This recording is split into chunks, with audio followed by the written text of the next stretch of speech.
আকাশবাণী খবর পড়ছি শাশ্বতী দত্ত। বিশেষ খবর। অযোধ্যায় আজ রাম মন্দিরের উদ্বোধন এবং রামলালার প্রাণ প্রতিষ্ঠা অনুষ্ঠানকে কেন্দ্র করে সারা দেশে উন্মাদনা তুঙ্গে। প্রাণ প্রতিষ্ঠা অনুষ্ঠানে যোগ দেবেন প্রধানমন্ত্রী নরেন্দ্র মোদী। গুজরাটের আমরেলিতে গতকাল একটি ক্যান্সার হাসপাতালের শিলান্যাস করেছেন প্রধানমন্ত্রী। পশ্চিমবঙ্গে সংশোধিত সচিত্র চূড়ান্ত ভোটার তালিকা প্রকাশিত হবে আজ। রাষ্ট্রপতি আজ নতুন দিল্লিতে ১৯ জন ব্যতিক্রমী শিশুকে প্রধানমন্ত্রী রাষ্ট্রীয় বাল পুরস্কার প্রদান করবেন। বিদেশমন্ত্রী ভারত নাইজেরিয়া যৌথ কমিশন বৈঠক জেসিএমএ নাইজেরিয়ার বিদেশমন্ত্রীর সঙ্গে সহসভাপতিত্ব করবেন। সমগ্র উত্তর ভারত প্রবল শৈত্যপ্রবাহ ও ঘন কুয়াশার কবলে। আসছে বিস্তারিত খবরে। অযোধ্যায় আজ রাম মন্দিরের উদ্বোধন এবং রামলালার প্রাণ প্রতিষ্ঠা অনুষ্ঠানকে কেন্দ্র করে সারা দেশে উন্মাদনা তুঙ্গে। দেশ বিদেশের অসংখ্য ভক্ত ভিড় করেছেন অযোধ্যায়। এখনও আসছেন বহু মানুষ। নিরাপত্তার চাদরে মুড়ে ফেলা হয়েছে গোটা শহর। অযোধ্যার সীমান্ত সিল করে দেওয়া হয়েছে। আকাশে উড়ছে নজরদারি ড্রোন। রাস্তায় রাস্তায় মোতায়েন রয়েছে নিরাপত্তা বাহিনী। সর্বত্রই সাজো সাজো রব। প্রাণ প্রতিষ্ঠার প্রাক্কালে দেশজুড়ে মন্দিরগুলিতে এবং বিভিন্ন হিন্দু সংগঠনের উদ্যোগে রামায়ণের পরিমণ্ডল তৈরি করা হয়। রামায়ণের শ্লোক সহ পোস্টার লাগানো হয়েছে অনেক জায়গায়। চলেছে রামলীলা, রামচরিতমানস থেকে পাঠ, ভক্তিগীতি, শোভাযাত্রা সহ বিভিন্ন অনুষ্ঠান। অযোধ্যায় গতকাল পবিত্র নদীর জলে রামলালাকে স্নান করানোর পর্ব চলে।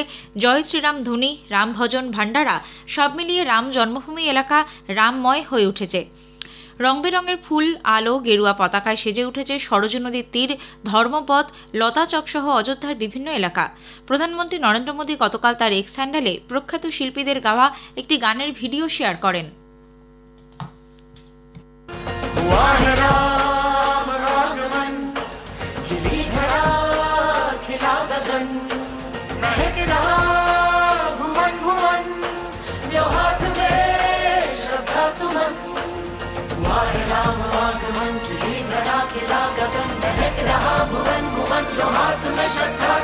उठो चलो छुओ चरण झुका के सर करो नमन हे भारत के राम विराजो अपने धाम विराजो अपने धाम। जय श्री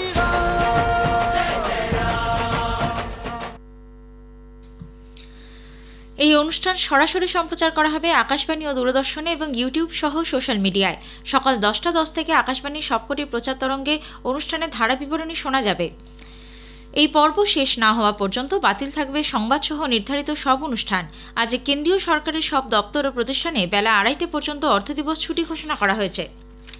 প্রধানমন্ত্রী নরেন্দ্র মোদী আজ দুপুর 12টা নাগাদ অযোধ্যার শ্রী রাম মন্দিরে রামলালার প্রাণ প্রতিষ্ঠা অনুষ্ঠানে অংশ নেবেন। থাকছেন দেশের বিভিন্ন আধ্যাত্মিক ও ধর্মীয় সম্প্রদায়ের প্রতিনিধিবর্গ। জনজাতি সহ সমাজের সর্বস্তরের মানুষ যোগ দেবেন এই অনুষ্ঠানে। আজকের অনুষ্ঠান উপলক্ষে সমবেত মানুষের উদ্দেশ্যে বক্তব্য রাখবেন প্রধানমন্ত্রী। শ্রীরাম জন্মভূমি মন্দিরের নির্মাণ কাজের সঙ্গে যুক্ত শ্রমজীবী মানুষের সঙ্গেও শ্রী মোদী আজ আলাপচারিতায় অংশ নেবেন। ভগবান শিবের প্রাচীন মন্দিরটি যেখানে পুনরুদ্ধার করা হয় সেই কুবের টিলা পরিদর্শন করার পাশাপাশি মন্দিরে পূজার্চনাও করবেন তিনি। দিল্লির এইমস কর্তৃপক্ষের তরফে জানানো হয়েছে, রাম মন্দির উদ্বোধনের দিন অর্থাৎ আজ হাসপাতালের আউটডোর বা বহির্বিভাগ অন্য দিনের মতোই খোলা থাকবে।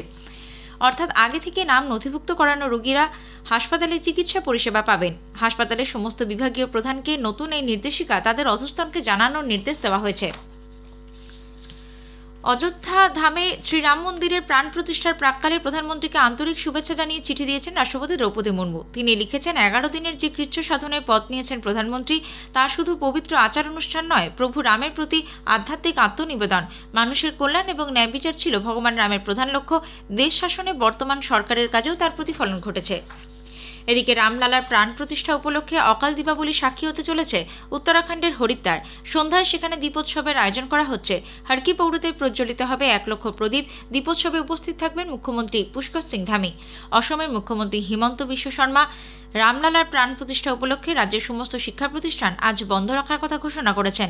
অন্যদিকে আইন শৃঙ্খলার অবনতি হতে পারে বলে আশঙ্কা প্রকাশ করে কংগ্রেস নেতা রাহুল গান্ধীকে তিনি আজ তার পদযাত্রা স্থগিত রাখার অনুরোধ করলেও সেই অনুরোধ খারিজ করে দিয়ে রাহুল বলেছেন, পূর্ব নির্ধারিত সূচি অনুযায়ী তার যাত্রা হবে। গুজরাটের আমরেলিতে ভিডিও কনফারেন্সিংয়ের মাধ্যমে প্রধানমন্ত্রী গতকাল খোদালধাম ট্রাস্টের একটি ক্যান্সার হাসপাতালে ভিত্তিপ্রস্তর স্থাপন করেছেন। এই উপলক্ষে আয়োজিত এক অনুষ্ঠানে ভিডিও বার্তায় প্রধানমন্ত্রী বলেন, গত 9 বছরে প্রায় 30টি ক্যান্সার হাসপাতাল গড়ে তোলা হয়েছে। প্রাথমিক পর্যায়ে ক্যান্সার নির্ণয়ের জন্য সরকারের উদ্যোগে নির্মিত আয়ুষ্মান আরোগ্য মন্দিরের কথা বলেন প্রধানমন্ত্রী। তিনি জানান, কেন্দ্রীয় সরকার দেশের বিভিন্ন রাজ্যে 1.5 লক্ষেরও বেশি আরোগ্য কেন্দ্র স্থাপন করেছে। প্রধানমন্ত্রী আগামীকাল দিল্লির লালকেল্লায় নেতাজি সুভাষচন্দ্র বসুর জন্মজয়ন্তীতে পরাক্রম দিবসের অনুষ্ঠানের সূচনা করবেন। এই অনুষ্ঠানে ভারতের ঐতিহাসিক চিত্র এবং বৈচিত্র্যপূর্ণ সাংস্কৃতিক ঐতিহ্যকে তুলে ধরা হবে। প্রধানমন্ত্রী এই অনুষ্ঠানে ডিজিটাল পদ্ধতিতে পর্যটন মন্ত্রক আয়োজিত ভারত পর্বের সূচনা করবেন। এতে সাধারণতন্ত্র দিবসের কুচকাওয়াজে অন্তর্ভুক্ত বিভিন্ন ধরনের ট্যাবলো এবং সাংস্কৃতিক বস্তুসমূহকে সাধারণ মানুষের সামনে তুলে ধরা হবে। সংস্কৃতি মন্ত্রক সূত্রে জানানো হয়েছে, লালকেল্লার বিশেষ অনুষ্ঠানে ভারতীয় সেনাবাহিনীর প্রবীণদের সংবর্ধিত করা হবে। 2021 সাল থেকে নেতাজির জন্মদিনে তার সম্মানে পরাক্রম দিবস উদযাপন করা হয়ে থাকে। পশ্চিমবঙ্গে সংশোধিত সচিত্র চূড়ান্ত ভোটার তালিকা প্রকাশিত হবে আজ সকাল 11টা নাগাদই তালিকা বেরোবে বলে রাজ্যের মুখ্য নির্বাচনী আধিকারিকের দপ্তর সূত্রে খবর। চূড়ান্ত ভোটার তালিকা রাজ্যের প্রতিটি জেলা নির্বাচনী আধিকারিক ও মহকুমা শাসক বা ইআরও কার্যালয়ে, প্রতিটি বুথে এবং রাজ্যের মুখ্য নির্বাচনী আধিকারিকের ওয়েবসাইটে পাওয়া যাবে। এই তালিকার ভিত্তিতেই হবে আগামী লোকসভা নির্বাচন। গত 5ই জানুয়ারি চূড়ান্ত ভোটার তালিকা প্রকাশের কথা থাকলেও নির্বাচন কমিশনের নির্দেশে তার তারিখ স্থির করা হয় আজ অর্থাৎ 22শে জানুয়ারি। খবর শুনছেন আকাশবাণী থেকে। রাষ্ট্রপতি দ্রৌপদী মুর্মু আজ নতুন দিল্লিতে 19 জন ব্যতিক্রমী শিশুকে প্রধানমন্ত্রী রাষ্ট্রীয় বাল পুরস্কার 2024 প্রদান করবেন। শিল্প ও সংস্কৃতি, সাহসিকতা, উদ্ভাবন, সমাজসেবা এবং ক্রীড়া ক্ষেত্রে অসামান্য কৃতিত্বের জন্য 5 থেকে 18 বছর বয়সী শিশুদের এই পুরস্কার দেওয়া হয়ে থাকে। দুটি উচ্চাকাঙ্ক্ষী জেলা সহ 18টি রাজ্য ও কেন্দ্রশাসিত অঞ্চলের পুরস্কার প্রাপকদের মধ্যে 9 জন বালক এবং 10 জন বালিকা রয়েছে। বিদেশমন্ত্রী ডক্টর এস জয়শঙ্কর বলেছেন, ভারত তার ঐতিহ্য, সংস্কৃতি এবং ইতিহাস নিয়ে গর্বিত।